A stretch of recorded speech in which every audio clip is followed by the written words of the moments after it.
Hello everyone, welcome back to engineers group. Myself के और आज के जो लेक्चर में अपन क्लासिफिकेशन पढ़ने वाले हैं बिल्डिंग्स का अकॉर्डिंग टू एनबीसी। तो एक क्लासिफिकेशन अपन ने फर्स्ट क्लासिफिकेशन ए की बात करें, ग्रुप ए। तो ग्रुप ए आता है अपने रेजिडेंशियल बिल्डिंग के अंदर, जो लास्ट क्लास में डिस्कस कर लिया था। आज जब अपन बात करेंगे वो करेंगे एजुकेशनल बिल्डिंग्स की। तो देखो बेसिकली एजुकेशनल बिल्डिंग क्या होती है, यानी जहाँ पे आप लोगों को एजुकेशन प्रोवाइड की जाती है। तो एजुकेशन कहाँ प्रोवाइड किया जाता है, कोई भी अपन स्कूल की बात करें, चाहे कॉलेज की बिल्डिंग की बात करें, या फिर कोई डे केयर सेंटर बात कर लें, ठीक है, जो कि कोई भी अपन डे बोर्डिंग स्कूल्स वगैरह जो होते हैं, जहाँ पे एजुकेशनल पर्पज़ से मोर देन 8 घंटे एक वीक के अंदर कोई बिल्डिंग को यदि यूज़ किया जा रहा है तो वो क्या होगी, अपनी एजुकेशनल या फिर रिक्रिएशन बिल्डिंग हो जाएगी। ठीक है, तो इसके अंदर क्या इंक्लूड आएगा एजुकेशन बिल्डिंग के अंदर, एनी स्कूल।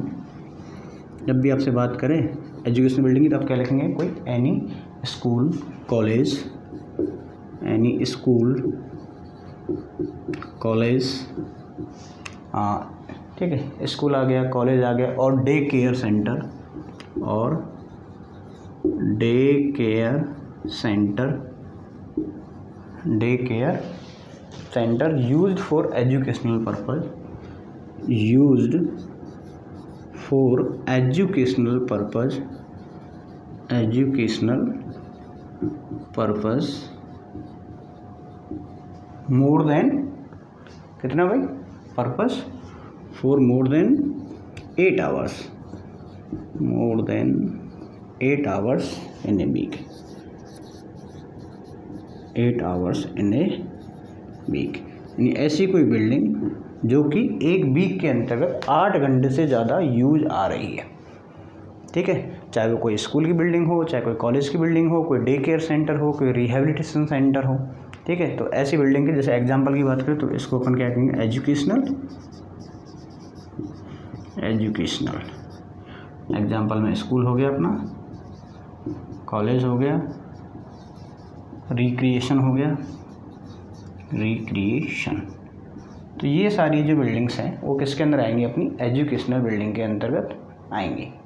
ठीक, नेक्स्ट अपन बात करते हैं ग्रुप सी की, इंस्टीट्यूशनल बिल्डिंग। ग्रुप सी की जब अपन बात करते हैं ग्रुप सी, तो ग्रुप सी के अंदर अपनी आती है इंस्टीट्यूशनल, इंस्टीट्यूशनल बिल्डिंग्स। अब इंस्टीट्यूशनल बिल्डिंग क्या होती है भाई, कई बार अपन यही कंफ्यूज हो जाते हैं एजुकेशनल और इंस्टीट्यूट, है ना भाई। इंस्टीट्यूट भी तो क्या काम आते हैं, एजुकेशन के काम आते हैं। ठीक, लेकिन यहाँ पर इंस्टीट्यूशनल का मतलब ये नहीं होता है, वो इंस्टीट्यूट अलग चीज़ है और इंस्टीट्यूशनल अलग है। यानी ऐसी कोई भी एक सिविल बिल्डिंग जो कि या तो पब्लिकली या फिर प्राइवेटली फंडेड है। ठीक है, जैसे कि अपन बात करते हैं कोई हेड क्वार्टर है, ठीक है, तो वो किस कैटेगरी के अंदर आएगा, अपना इंस्टीट्यूशनल बिल्डिंग के अंदर आएगा। तो मेनली जो इंस्टीट्यूशनल बिल्डिंग होती है, तो institutional buildings are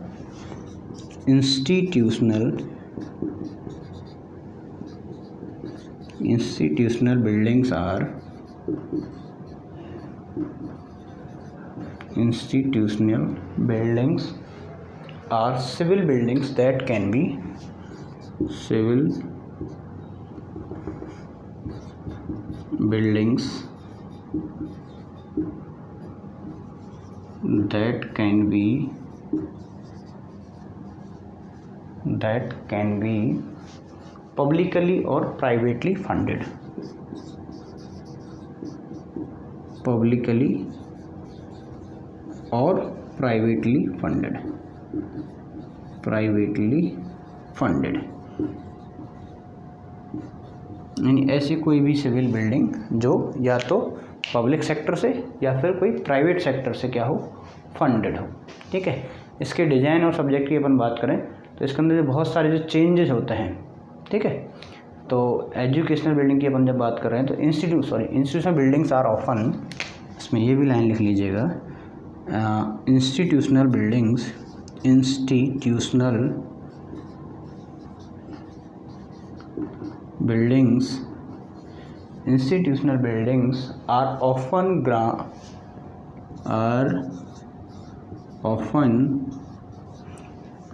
often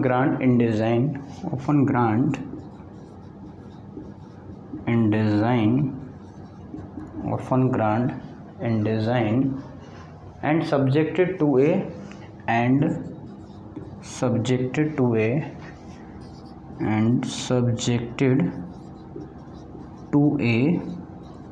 public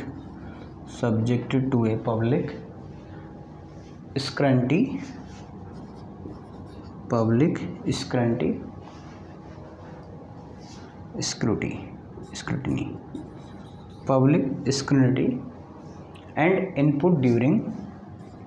and input during design process।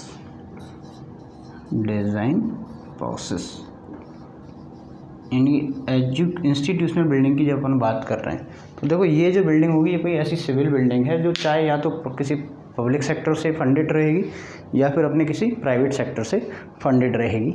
और इस जो इंस्टीट्यूशनल बिल्डिंग होता है उसका जो डिज़ाइन होता है बहुत एक तरह से कॉम्प्लिकेशन या फिर बड़ा होता है, ठीक है, ऐसा कह सकते हैं, जो कि बहुत सारी पब्लिक की उसको ध्यान में रखते हुए, इच्छाओं को ध्यान में रखते हुए बनाया जाता है।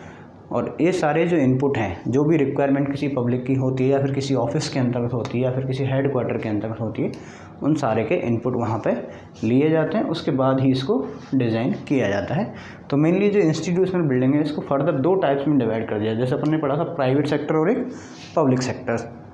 तो मेनली इसके अंदर ग्रुप सी है, इसके अंदर 2 तरह की बिल्डिंग्स आती हैं, एक तो आती है गवर्नमेंट इंस्टीट्यूशनल बिल्डिंग्स और प्राइवेट इंस्टीट्यूशनल बिल्डिंग, ठीक है। जैसे कि इसको 2 पार्ट के अंदर बात डिवाइड कर देते हैं अपन,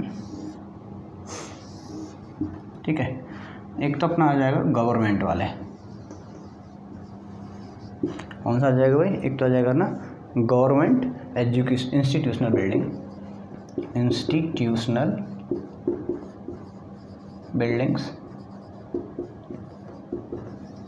ठीक है। एक तो आ जाएगा अपना गवर्नमेंट इंस्टीट्यूशनल बिल्डिंग और प्राइवेट इंस्टीट्यूशनल बिल्डिंग्स, जितनी भी गवर्नमेंट और प्राइवेट जो भी हैं, ठीक है, प्राइवेट इंस्टीट्यूशनल बिल्डिंग्स, जहाँ पे भी कोई भी इंस्टीट्यूशनल वर्क चल रहा है। तो नेक्स्ट जो सेकंड क्राइटेरिया तो वो आता है जैसे अपने हॉस्पिटल्स होते हैं, ठीक है, या कोई सैनिटरिया है, कौन कौन से आएंगे भाई, एक तो हॉस्पिटल्स, सैनिटेरियाज, ठीक है, और क्या आएगा भाई, सैनिटेरियाज,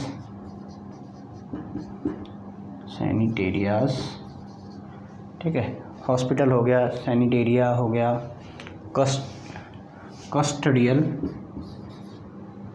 कौन सा भाई, कस्टडी, जितनी भी कस्टडी के अंदर ले लेते हैं ना लोगों को कई बार कि भाई ये आईबी का ऑफिस है, ठीक है, या फिर अपने एटीएस का ऑफिस है, ठीक है, ईडी का ऑफिस है, ठीक है, आपने जैसे जो भी क्राइम होते हैं रॉ का है, जहाँ पे भी कस्टडी में रखा जाता है मेनली कस्टोडियल बिल्डिंग्स, या फिर पैनल इंस्टीट्यूशन, कस्टोडियल और पैनल इंस्टीट्यूशंस, 2 तरह से इसको क्लासीफाई किया जाता है, ठीक है। तो एक तो आपके अंदर क्या आएंगे, जितने भी गवर्नमेंट और प्राइवेट इंस्टीट्यूशन बिल्डिंग है, दूसरा अपना हॉस्पिटल, सैनिटरियाज, कस्टोडियल इंस्टीट्यूशन और पैनल इंस्टीट्यूशंस, यानी जहाँ पे ऐसे लोग एक तरह से पैनल के रूप में वहाँ पे बैठते हैं। तो ऐसी जो बिल्डिंग रहेगी अपनी क्या हो जाएगी, अपनी ग्रुप सी के अंदर आ जाएगी, और ग्रुप सी का नाम क्या था भाई, अपना इंस्टीट्यूशनल बिल्डिंग्स। तो जब भी अपन बात करते हैं गवर्नमेंट इंस्टीट्यूशनल बिल्डिंग के अंदर, जिसके अंदर क्या होगा, कोई भी सिटी का हॉल होगा, ठीक है, कोई कोर्ट हाउस हो गया, कोई अपन जुडिशियल सेंटर हो गया, ठीक है, पुलिस का कोई हेड क्वार्टर हो गया, मिलिट्री बेस हो गया, एयरपोर्ट हो गया, रेलवे हो गया, स्टेशन हो गया, जहाँ पे ये सारी फैसिलिटीज़ प्रोवाइड की जाती हैं। प्राइवेट की बात करें तो प्राइवेट इंस्टीट्यूशन बिल्डिंग्स में क्या हो सकता है, जैसे कोई म्यूजियम, ठीक है, म्यूजियम में क्या होता है, ज़्यादातर प्राइवेट ही होते हैं। कोई आर्ट गैलरी की अपन बात कर लेते हैं, ठीक है, तो वो भी अपनी क्या होगी, एक प्राइवेट इंस्टीट्यूशनल बिल्डिंग रहेगी। कोई कल्चरल सेंटर है, कोई साइंटिफिक कंपोज है, ठीक है, तो ये सारी बिल्डिंग किसके अंदर आती हैं, अपनी इंस्टीट्यूशनल बिल्डिंग्स के अंतर्गत आती हैं। फिर अपन बात करते हैं हॉस्पिटल एवं सैनिटरियल कस्टोडियल के। तो हॉस्पिटल में क्या होता है भाई, a housing person suffering from physical limitations because the health of दिन, कोई भी पर्सन है जो उसके अंदर रह रहा है, उसके अंदर कोई ना कोई क्या फिजिकल डेफिशिएंसी तो आई है, तभी तो वो हॉस्पिटल के अंदर जाएगा, कोई बीमारी है उसके अंतर्गत, ठीक है। तो इसके अंदर चाहे तो आप हॉस्पिटल की बात कर लो, चाहे कोई क्लिनिक की बात कर लो, ठीक है, चाहे कोई सैनिटरियाज की बात कर लो, ठीक। तो जैसे कोई ऑर्थोग्राफ है, कोई, या फिर अपन बात करें कि जो एजड ग्रुप के लोग होते हैं, यानी वृद्धाश्रम जिसको कह सकते हैं, वो भी कस्टोडियल इंस्टीट्यूशन के अंतर्गत ही आएगा। ठीक है, कस्टोडियल इंस्टीट्यूशन के अंदर क्या आएगा, कोई वृद्धाश्रम हो गया, बालिका सुधार गृह हो गए, ये सारे जो किसके अंदर आते हैं, अपने इसके अंदर आते हैं। फिर अपन बात करते हैं पैनल की, तो for housing person under restraint who are detain for panel or corrective purpose in which liberty to intimate restricted, यानी जहाँ एक दूसरे से उन लोगों को मिलाया नहीं जा सकता है। पैनल स्टूडेंट यानी कि आपने जितने भी जेल्स होते हैं, तो जेल्स के अंदर क्या कर आदमी को अलग अलग रखा जाता है। ठीक है, जिन प्रिजनर्स जो होते हैं उनको क्या किया है, अलग अलग जगह रखा जाता है। या फिर कोई ऐसा हॉस्पिटल है, मेंटल हॉस्पिटल है, जिन यहाँ पे मतलब मेन जो दो लोग हैं उनको क्या है, इंटीमेट होने से रोका जा रहा है, यानी कि उनको साथ साथ रहने से क्या किया रोका जाता है। तो ऐसी जो बिल्डिंग्स आती हैं वो किसके अंदर आती हैं भाई, पैनल इंस्टीट्यूशन। तो ध्यान रखना, एजुकेशनल जो इंस्टीट्यूशनल बिल्डिंग है, एक तो क्या है, या तो पब्लिक फंडेड होती हैं जो सिविल बिल्डिंग है, या तो पब्लिक फंडेड होती हैं या फिर प्राइवेट फंडेड होती हैं। ठीक है, इसके अंदर क्या क्या क्राइटेरिया है, 2 क्राइटेरिया मेनली अपन इसको डिवाइड कर लेते हैं। एक तो अपना होता है गवर्नमेंट इंस्टीट्यूशनल बिल्डिंग, यानी कि सरकारी बिल्डिंग, एक होती है प्राइवेट। अब सरकारी के अंदर क्या होगा भाई, कोई हेड क्वार्टर हो गया, कोई कोर्ट रूम हो गया, कोई पुलिस थाना हो गया, तो ये तो सरकारी बिल्डिंग के अंदर आ जाएंगे। प्राइवेट की बात करें, प्राइवेट क्या है, कोई म्यूजियम हो जाएगा, है ना, कोई आर्ट गैलरी हो जाएगी, कोई साइंस सेंटर हो जाएगा, तो वो किसके अंदर आ जाएंगे, प्राइवेट एजुकेशनल बिल्डिंग के अंदर। फिर नेक्स्ट जो कैटेगरी आती है वो आती है हॉस्पिटल वाली। ठीक है, तो हॉस्पिटल में क्या होगा, जहाँ पे कोई इल पर्सन होगा जो अपनी कुकिंग बॉथिंग नहीं आप आसानी से नहीं कर सकता है। ठीक है, कोई सैनिटरियल हो गया, फिर कोई कस्टडियल हो गया, कस्टडियन जहाँ पे वृद्ध आदमी हैं जो रेज के रह रहे हैं, उनको वहाँ रखा जा रहा है।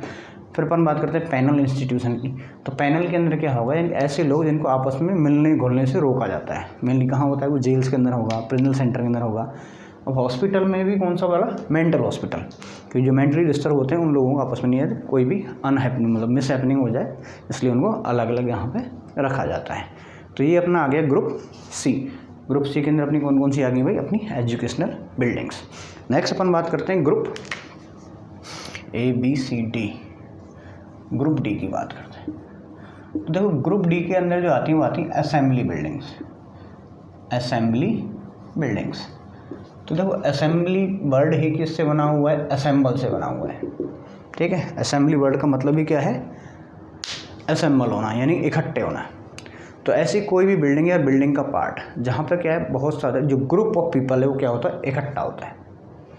चाहे किसी लिए हो, चाहे कोई अम्यूज़मेंट के लिए हो रहे हैं, या फिर आप कोई रिक्रिएशन के अंदर हो रहे हैं। जैसे अपन विधानसभा की बात करें तो वहाँ पर भी एक पब्लिक गैदरिंग हो रही है।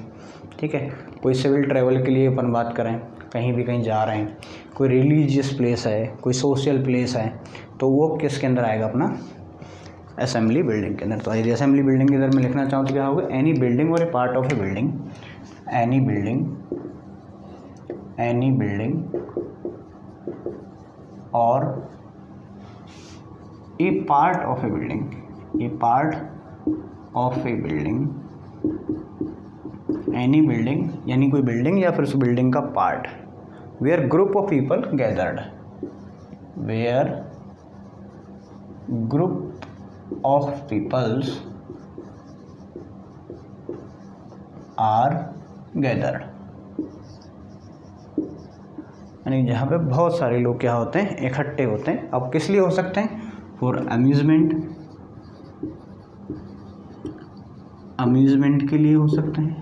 ठीक है, और किस लिए हो सकते हैं भाई, रिक्रिएशन के लिए हो सकते हैं, रिक्रिएशन के लिए हो सकते हैं, कोई सोशल वर्क के लिए हो सकते हैं, कोई रिलीजियस वर्क के लिए हो सकते हैं, रिलीजियस वर्क के लिए भी हो सकते हैं। ठीक है, कोई सिविल ट्रैवल हो रखा है, हो सकता है। ठीक है, कोई सिविल ट्रैवल, इसलिए भी वहाँ पे क्या हो सकते हैं भाई, लोग इकट्ठे हो सकते हैं, यानी मेनली असेंबल हो रहे हैं, बहुत सारे लोग एक जगह पर्टिकुलरली इकट्ठे हो रहे हैं, तो उसको अपन क्या कह देते हैं भाई, असेंबली बिल्डिंग्स कहते हैं। यदि एग्जांपल की बात करूँ, जैसे कि अब एग्जांपल क्या होगा, जैसे अम्यूज़मेंट के लिए अपन कहाँ जाते हैं, थिएटर्स, कहाँ जाते हैं भाई, थिएटर्स चले जाते हैं, PVR चले जाते हैं। ठीक है, कोई मंदिर में चले जाते हैं, कोई म्यूज़ियम में चले जाते हैं, जितने म्यूज़ियम्स रहेंगे, थिएटर्स रहेंगे, PVRs रहेंगे, रेस्टोरेंट रहेंगे, रेस्टोरेंट। ठीक है, रेस्टोरेंट की बात कर लेते हैं अपन, कोई भी वर्शिप प्लेस हो गया, ठीक है।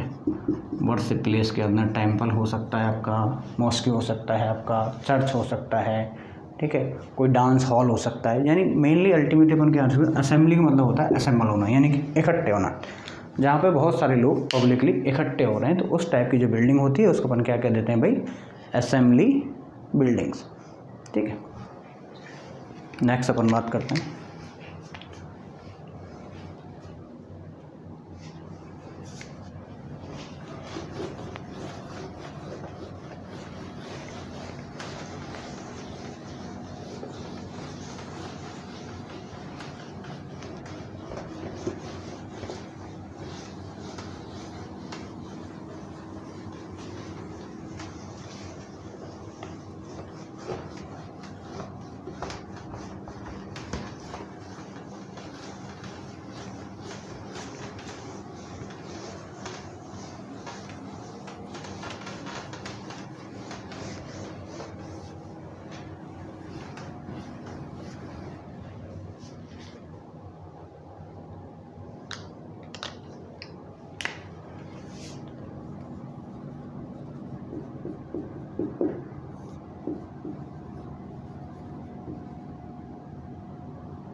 ठीक है भाई। तो नेक्स्ट अपन बात करते हैं ग्रुप ई अपना आ गया, ए बी सी डी हो गया। ए ग्रुप में अपन रेजिडेंशियल बिल्डिंग को कंसीडर किया था, बी के अंतर्गत अपने एजुकेशनल बिल्डिंग को कंसीडर किया था, आई के अंदर मतलब सी के अंदर अपन ने इंस्टीट्यूशनल एंड डी के अंदर अपन ने असेंबली बिल्डिंग की बात करी थी। तो अभी अपन बात कर रहे हैं किसकी, बिजनेस बिल्डिंग की। तो मेनली ऐसी कोई बिल्डिंग जो जहाँ पे ट्रांजेक्शन्स किए जाते हैं बिजनेस के, या फिर अकाउंट्स को रखा जाता है, या फिर अपन बात करें कोई डॉक्टर कहीं पे बैठता है, या फिर कोई डेंटिस्ट कहीं पे बैठता है। तो ये सारी बिल्डिंग क्या है, उनके बिजनेस को प्रमोट करने के लिए यूज़ की जा रही है। यानी ऐसी कोई बिल्डिंग जो मेनली किसी बिजनेस को आगे पीछे की जाए, ठीक है, जहाँ पे कोई डील की जाए, ट्रेडिंग की जाए, तो उस चीज़ को अपन क्या कहते हैं भाई, बिजनेस बिल्डिंग। तो these buildings are used, mainly जो बिजनेस बिल्डिंग कहाँ काम आती, these buildings are used to, कहाँ यूज आती है भाई, used for the transaction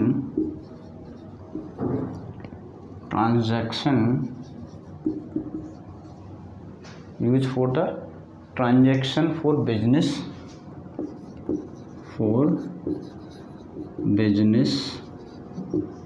यानी ऐसी कोई बिल्डिंग जिसको मेनली बिजनेस को ट्रांजेक्ट किया जाता है, यहाँ पे किया जाता है, for keeping of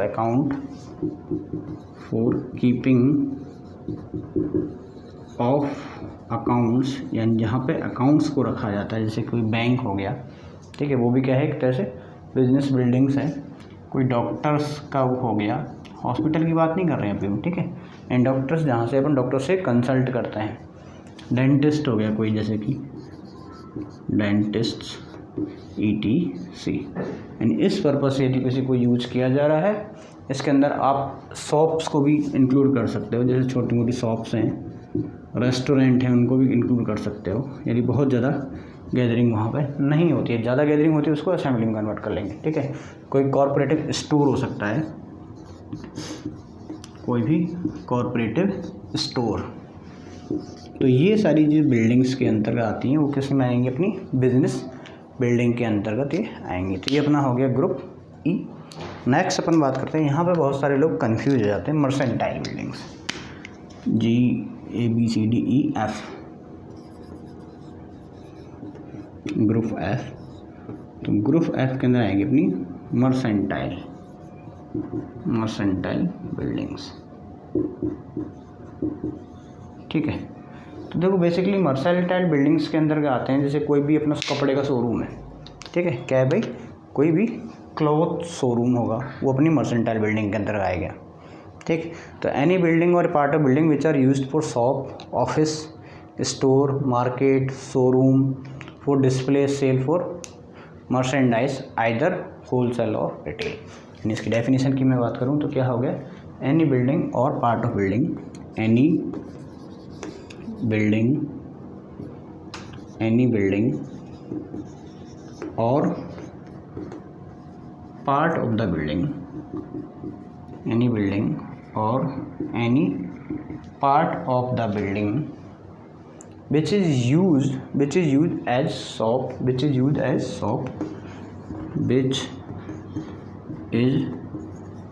used for shops, offices, used for shops, offices, markets,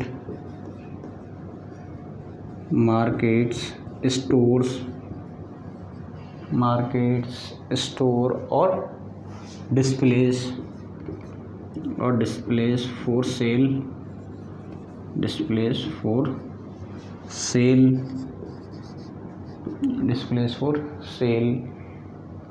either wholesale or retail, either wholesale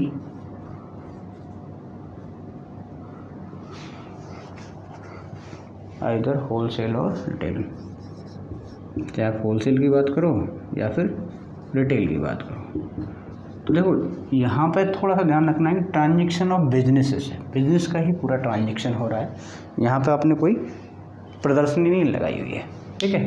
अब कोई शॉप है, अब शॉप के अंदर भी मेनली किसको कंसीडर किया हुआ है, जैसे कोई डेंटिस्ट है, कोई डॉक्टर है जिसका कोई कंसल्टिंग रूम है, ठीक है, कोई एक छोटा मोटा रेस्टोरेंट है। बड़े रेस्टोरेंट को तो अपन असेंबली के अंदर कंसीडर कर लेंगे। कोई भी कॉरपोरेट ऑफिस है, कोई कॉरपोरेट स्टोर है, ठीक है, कोई बैंक है, यानी जहाँ पे बहुत ज़्यादा ट्रांजेक्शन्स को किया जाता है बिजनेस से, तो वो तो आएंगे अपनी बिजनेस बिल्डिंग के अंतर्गत, ठीक है। जैसे कोई ट्रैवल एजेंसी है तो वो सारी चीज़ें किसके अंदर आ जाएंगी, बिजनेस बिल्डिंग के अंदर। फिर अपन मर्सेंटाइल की बात करते हैं, तो मर्सेंटाइल में जैसे छोटी चीज़ें आ जाती हैं, जैसे कोई बार्बर शॉप हो गई, ठीक है, कोई परचून की दुकान हो गई तुम्हारे, ठीक है, कोई छोटा मोटा कपड़े का शोरूम हो गया जहाँ पर सेल का सिस्टम हो गया, मर्सेंटाइल की सेल की जा रही है, चाहे वो रिटेल में की जा रही है चाहे फिर होलसेल में की जा रही है। तो इस तरह की जो बिल्डिंग है वो किसके अंदर आती है, मर्सेंटाइल बिल्डिंग्स के अंतर्गत आती है। नेक्स्ट अपन बात करते हैं इंडस्ट्रियल बिल्डिंग, ग्रुप जी की बात करते हैं भाई। इंडस्ट्रियल बिल्डिंग, जितनी भी इंडस्ट्री हैं, इंडस्ट्री तो आप जानते हो, इंडस्ट्रियल बिल्डिंग्स। देखो मेनली जो इंडस्ट्रियल बिल्डिंग के अंदर बात करते हैं कि ऐसी कोई बिल्डिंग जहाँ पे कोई प्रोजेक्ट है, वहाँ पे जब कोई प्रोजेक्ट की या तो मैन्युफैक्चरिंग की जा रही है, ठीक है, या फिर उनको फैब्रिकेट किया जा रहा है या फिर उनको असेंबल किया जा रहा है, तो वो अपनी क्या होंगी, अपनी इंडस्ट्रियल बिल्डिंग। तो दीज आर द बिल्डिंग्स, यदि मैं लिखना चाहूँ इसको डेफिनेशन की इंडस्ट्रियल बिल्डिंग की, तो ऐसी कौन सी building, these are the building in which, these are the buildings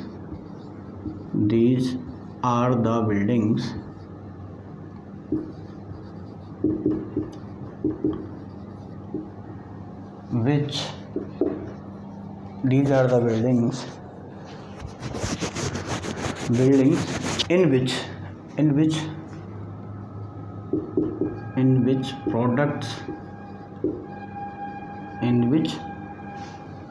products of different kinds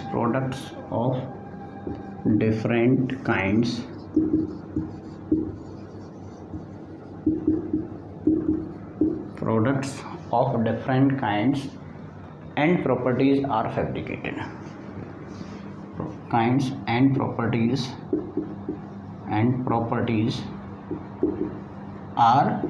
fabricated, fabrication का मतलब क्या होता है, उनको जोड़ना, यानी कि ऐसी कोई बिल्डिंग जहाँ के अंदर एक या दो से अधिक प्रोडक्ट हैं, चाहे वो सेम कैटेगरी के हैं चाहे अलग अलग तरीके हैं, उनको क्या किया जा रहा है, यहाँ पे फैब्रिकेट किया जा रहा है, या फिर अपन कह सकते हैं असेंबल्ड किया जाता है, यानी इकट्ठा किया जाता है, फिर कसा जाता है। अपन मान लेते हैं जैसे कोई बाइक है, ठीक, तो बाइक के अंतर्गत क्या करते हैं भाई, उसके पार्ट अलग, भाई टायर अलग होता है, ट्यूब अलग होता है, रिम अलग होता है, इंजन अलग होता है, इसका मेन बॉडी अलग होती है, ठीक है। तो उनको यहाँ पर असेंबल किया जाए या फिर प्रोसेस किया जाए, तो ऐसी जो बिल्डिंग होगी वो अपन क्या कहेंगे, इंडस्ट्री बिल्डिंग होगी, या फिर कोई भी प्रोडक्ट की वहाँ पे मैन्युफैक्चरिंग हो रही है, ठीक है। तो जैसे एग्जांपल की अपन बात करें तो जैसे कोई किसी भी प्लांट है, कोई बड़ा प्लांट, हाइड्रो पावर प्लांट है, उसकी असेंबलिंग वहाँ पे कर रहे हैं, कोई भी लेबोरेटरीज हो गई, ठीक है, कोई गैस का प्लांट हो गया, कोई रिफाइनरी हो गई, कोई वर्कशॉप हो गई, तो वो सारी कौन सी कैटेगरी अंदर आएंगी, अपनी इंडस्ट्रियल बिल्डिंग के अंतर्गत आएंगे। कोई भी यदि मैन्युफैक्चरिंग प्लांट की बात करें नेक्स्ट अपना आता है ग्रुप जी के बाद में H, group H. Group H के अंदर अपनी क्या थी, स्टोरेज बिल्डिंग, स्टोरेज बिल्डिंग्स, यानी ऐसी कोई बिल्डिंग जहाँ पे मटेरियल को क्या किया जा रहा है भाई, स्टोर किया जा रहा है।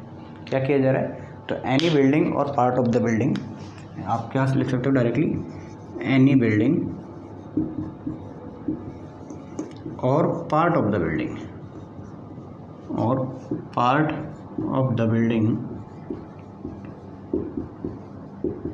विच आर, एनी बिल्डिंग मतलब कोई भी बिल्डिंग या फिर किसी बिल्डिंग का कोई part which are is primarily use, which is या फिर which is primarily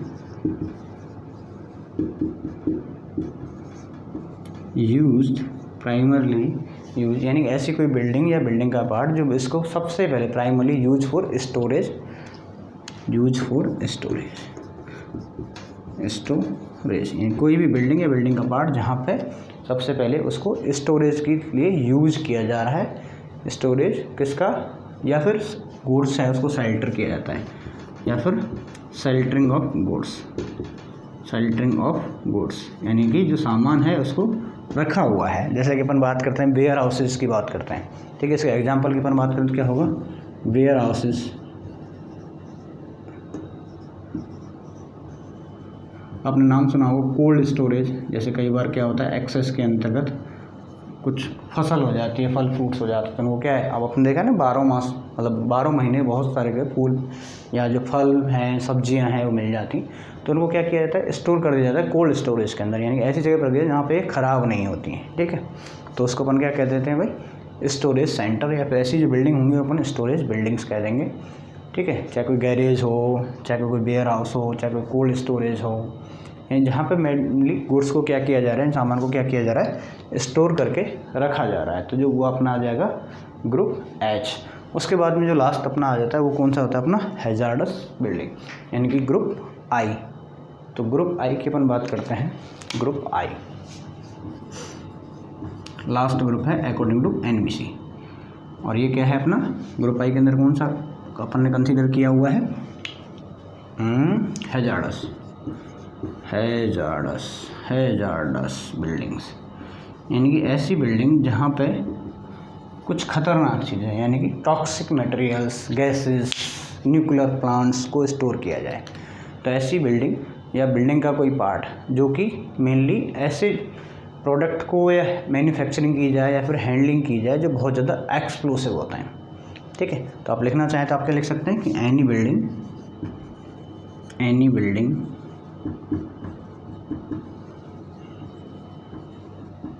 which is used for manufacturing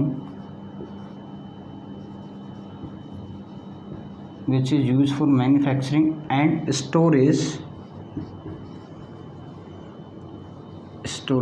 of explosive का मतलब क्या होता है, यानी कि जो विस्फोटक पदार्थ होता है, ठीक है, उसकी रोक स्टोरेज करने के लिए किया जाता है। तो building part storage, handling and manufacturing कर सकते हो, स्टोरेज ऑफ कर सकते हो, हैंडलिंग कर सकते हो, कुछ भी लिख दो, हैंडलिंग कर सकते हो, प्रोसेस कर सकते हो, प्रोसेस्ड, यानी कोई भी एक्सप्लोसिव है उसको या तो मैन्युफैक्चर किया जा रहा है या उसको हैंडल किया जा रहा है या फिर उसको प्रोसेस किया जा रहा है, ठीक है, जो कि कैसा है, हाईली कंबस्टेबल मतलब क्या है, जलनशील, हाईली कंबस्टेबल, ठीक, यानी कि बहुत ज़्यादा जो ज्वलनशील पदार्थ है, टॉक्सिक है, केमिकल्स हैं, कोई भी टॉक्सिक मटेरियल की अपन बात करें, टॉक्सिक मटेरियल हो गया, कोई भी केमिकल्स हो गए, लिक्विड हो गया, एसिड्स हो गए, ठीक है, एसिड्स, तो इन सबको स्टोरेज करने के लिए जो बिल्डिंग्स को यूज़ किया जाता है, जो टैंक्स जो बने होते हैं, जैसे ऑयल गैसेस के सेंट है ना, जो IOCL है उनके जो क्या हैं टैंक्स हैं मेन जो बनाए जाते हैं, तो उनको अपन किस कैटेगरी के अंदर लेते हैं, अपन हैजार्डस बिल्डिंग्स के अंतर्गत आती हैं ये सारी, ठीक है। तो ये था क्लासिफिकेशन अपना NBC के अकॉर्डिंग, ठीक। NBC ने उनको अपने कितने ग्रुप के अंदर डिवाइड किया हुआ है भाई, 9 ग्रुप के अंदर बिल्डिंग्स को डिवाइड किया हो, ए से लेके आई तक। पहला ए था अपना रेजिडेंशियल बिल्डिंग, बी था अपना एजुकेशनल बिल्डिंग, सी था अपना इंस्टीट्यूशनल बिल्डिंग, 4 था यानी ग्रुप डी था अपना असेंबली बिल्डिंग। ई की बात करिए अपन ने तो बिजनेस बिल्डिंग, एफ की बात करी तो अपन ने ई की बात करी तो बिजनेस बिल्डिंग, एफ की बात करी तो मर्केंटाइल बिल्डिंग, जी की बात करी तो इंडस्ट्रियल बिल्डिंग, एच की बात करी तो स्टोरेज बिल्डिंग, और लास्ट में जब अपना आया हैजार्डस बिल्डिंग। ठीक है, तो इस तरह से क्लासिफिकेशन कंप्लीट हो जाता है अपना अकॉर्डिंग टू ऑक्यूपेंसी या फिर national building code. Thank you. बाकी अपन नेक्स्ट क्लास के अंतर्गत पढ़ेंगे। Thank you very much.